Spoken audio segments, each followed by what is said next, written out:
Hello, everyone. This is Tom Fox, and welcome to a new season of Adventures in Compliance. In this season, we are going to review the short stories which appeared in the Strand Magazine from July 1891 to June 1892 and were collected in the book The Adventures of Sherlock Holmes.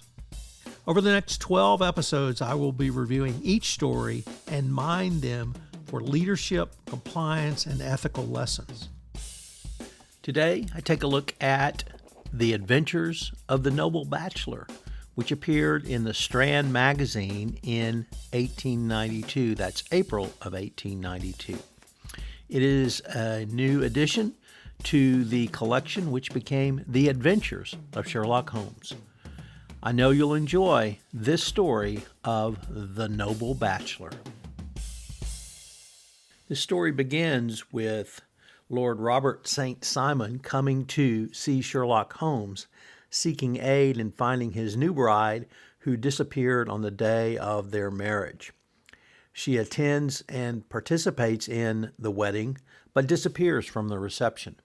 The events of the wedding day are most perplexing to Lord Robert, as it seems to him his bride was full of enthusiasm from their impending marriage. She was also an American. He tells Holmes that he noticed a change in her mood just after the wedding ceremony. She was uncharacteristically sharp with him. The only obvious happening at the church that was out of the ordinary was a small accident. She dropped her wedding bouquet, and a gentleman in the front pew picked it up and handed it back to her. A short time later, at the wedding breakfast, the former companion of St. Simon, one Flora Miller, caused a disturbance at the house and was rejected. After the groom and bride's arrival, Hattie was seen talking to the maid, and a short time later, it was realized she had left. There are many questions that Holmes must answer in this story. Who was the woman at the wedding breakfast? Who was the man in the front pew? What was Hattie doing in Hyde Park with Flora Miller? Why were Hattie's wedding dress, shoes, wreath, and veil found washed up on the shore of Serpentine Lake? What had become of her? For Holmes, however, it provides a rather elementary case, for he has dealt with other similar cases and find it not so complex to unravel, as much as it confuses Dr. Watson and Inspector Lestrade. He finds Hattie and the strange man from the front pew, and the denouement takes the form of Holmes having Hattie explain herself to Lord Robert. Hattie and the man, Francis Mouton, were husband and wife. Her husband saw very little of her while she was busy trying to amass a fortune by prospecting. He was reportedly killed in an Apache raid on a mining camp where he was working, and Hattie had given him up for dead, met Lord Robert, and decided to marry him, although her heart belonged to her beloved Frank. Frank had not been killed, but taken prisoner and escaped and tracked Hattie to London, where she was to be married. He was a strange man in the pew, and she recognized him instantly. Rather than have her make a scene at the church, he gestured to her to be silent and wrote a note which he slipped to her as she recovered her bouquet. She wanted to abscond without telling anyone, but Holmes had tracked them down and convinced them it would better to be to reveal the whole truth. Lord Robert, however, was unmoved by Hattie's apology and felt that he had been very, very used. This case turns out to be one of the easiest cases for Sherlock Holmes to deal with, the detective having dealt with similar problems in the past. Indeed, Holmes solved the case even before his client had departed Baker Street.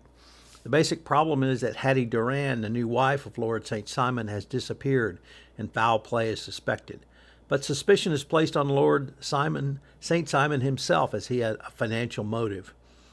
Holmes offers a full explanation to Inspector Lestrade, but the detective doesn't take Holmes seriously, so Holmes feels empowered to deal with the case as the best way he sees fit.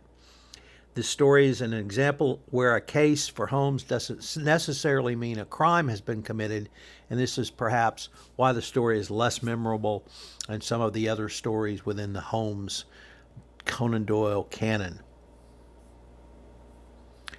But there are some significant ethical lessons in this case that I would like to explore. Number one, honesty and transparency. One of the main lessons revolves around the importance of honesty and transparency, especially in relationships. Lord St. Simon and Hattie Durand, who are at the center of the story, show the lack of communication and lack of honesty lead to misunderstandings and complications. Clearly a lesson for every compliance officer. Second, compassion and empathy. Holmes, in his investigation, shows understanding towards Durand's difficult situation, highlighting the importance of compassion and empathy. Even as she runs away from her marriage, Holmes does not rush to judgment, but attempts to understand her motives. Number 3, respecting individual choices. Durand decides to return to her former fiancé, who she believes was dead, thus asserting her personal choice. It teaches the lesson of respecting individual choices, even when they go against societal norms or expectations. Certainly true for the compliance professional. Materialism versus true love. The Noble Bachelor, Lord St. Simon himself, is portrayed as quite materialistic and is primarily concerned with his status.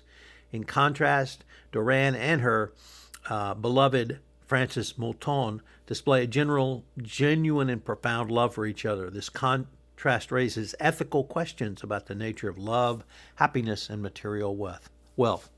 And finally, and most importantly for the compliance professional, justice and fairness. Just as the Department of Justice has said that the CCO is the head for institutional justice and institutional fairness in an organization, this story speaks to that as well. Despite the societal standards of the times, Holmes does not seek to punish Durand for her actions and indeed attempts to explain to Lord St. Simon the situation. This underscores the importance of that justice is compassionate, understanding, and fair. This is Tom Fox again. Thank you so much for joining me for this episode of The Adventures of Sherlock Holmes. I hope you'll join me again next week where we take up The Adventures of the Barrel Coronet. If you've enjoyed this episode, I hope you'll subscribe, rate, and review this podcast wherever great podcasts are listened to. If you are a lover of Sherlock Holmes and would like to come on an upcoming podcast and talk about your favorite short story with me, I'd love to have you. As you could probably tell, I'm a huge Sherlock Holmes fan, and I find a lot of compliance lessons learned in the Sherlock Holmes oeuvre. Adventures in Compliance is a production of the Compliance Podcast Network.